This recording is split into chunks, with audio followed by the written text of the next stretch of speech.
Hello, today's video is going to be an Orchid Smaul with blooms from Santa Barbara Orchid Estate. And now this is actually an unnamed hybrid. So this is a hybrid of Cattleya mesangiana and Laelia tenebrosa. So Cattleya mesangiana is a Cattleya schilleriana, Cattleya tenebrosa hybrid. So this hybrid is 75% tenebrosa and 25% schilleriana. So at Santa Barbara Orchid Estate, they grow the vast majority of their orchids outside. So this one actually isn't going to go in my room over here. This one's actually going to go straight over to my grandma's house. And I'm just going to grow it out there. One, because it's been grown outdoors for most of its life, and second of all, it is like literally 2 feet tall on the tallest cane, and I don't have room for that in my room. But for now, let's just take a look at the roots, which are super healthy. Lots of new roots in the pot, which is always good to see. Let's see the bottom. Well, you can't really see the bottom. Ooh, there we go. Now there's orchid mix on the floor. Okay, let's put this back. Okay, so we're gonna start off looking at this flower because it's the nicer flower. The other one's kind of wonky. So yeah, it's got like a nice purple color, a little bit of the brown from like tenebrosa, or like the bronzish color you can kind of see at certain points in the petals and sepals, depending on the sunlight. But the lip is the real stunner here. Definitely got a lot of like schilleriana. Definitely has got a lot of schilleriana influence in the lip. I mean, from the veining and all of that.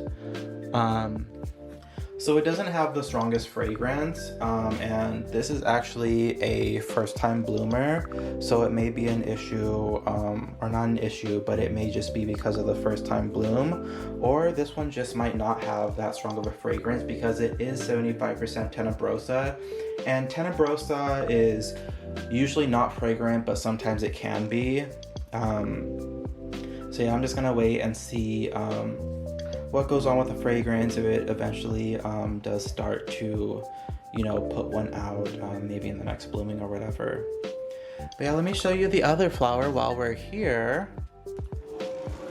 So yeah, this is why I started with the other one, because this one is like super wonky. I don't know if it was like damage in the car or something, but I feel like it wasn't as wonky when I picked it up at the Santa Barbara Orchid Estate.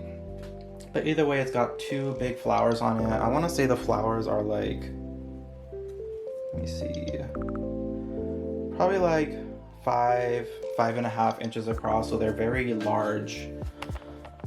Oh, there we go. So they're very large flowers, and as you can see, I don't know why, but this one was only 15 bucks, so I had to grab it up, especially because maybe I'll put this in the outtakes at the end of the video. But another thing I wanted to say is that the mesangiana cross is so old, like literally it was made not at the turn of this last century, but the turn of the century before that. It was made in 1900. So the only picture on orchid roots of the Cattleya mesangiana is of a postcard. Like it's literally that old, where there's no like photos or anything of it. And I guess it wasn't ever that popular of a cross, so can't really find any, at least on orchid roots, but if I do find some, obviously you will have seen them in the video by this point. So that's about it. This has been the Orchid Smaul with blooms from Santa Barbara Orchid Estate. Like I said before, this is an unregistered hybrid. I don't know if they're gonna register it or whatever, but as of now it doesn't have a name, but it's a cross of Cattleya mesangiana and Laelia tenebrosa, or Cattleya tenebrosa, whichever one it is right now. But yeah, thanks for watching, and I'll see you in the next video. Bye.